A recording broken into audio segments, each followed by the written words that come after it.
5 വർഷക്കാലമായി വാണിയംകുളത്ത് ജീവകാരുണ്യ സാന്ത്വന മേഖലയിൽ സജീവമായി ഇടപെടുന്ന Vaniyamkulam palliative and rehabilitation centre VPRCയുടെ നേതൃത്വത്തിൽ സമഗ്ര ഗൃഹസന്ദർശന പരിപാടി സംഘടിപ്പിച്ചു. 20ഓളം വാഹനങ്ങളിൽ 100ഓളം പ്രവർത്തകരാണ് ഗൃഹസന്ദർശനത്തിന്റെ ഭാഗമായത്.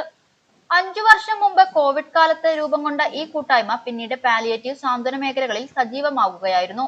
ഈ കാലയളവിനുള്ളിൽ വാണിയംകുളത്തെ 600ലധികം കുടുംബങ്ങളിലേക്ക് സാന്ത്വന സേവനം എത്തിക്കാൻ ഈ കൂട്ടായ്മയ്ക്ക് കഴിഞ്ഞു.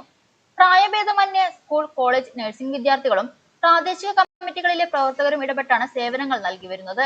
തുടക്കത്തിൽ പഞ്ചായത്തിലെ ചുരുക്കം ചില വാർഡുകളിൽ മാത്രമായിരുന്നു പ്രവർത്തനം. ഇന്ന് 20 വാർഡുകളിലും സേവനം ആവശ്യമുള്ള രോഗികൾക്ക് അരികിലെത്താൻ VPRC പ്രവർത്തകർ സന്നദ്ധമാണ് എന്നതിന്റെ പ്രഖ്യാപനമായിരുന്നു ഞായറാഴ്ച നടന്ന സമഗ്ര ഗൃഹ സന്ദർശന പരിപാടി.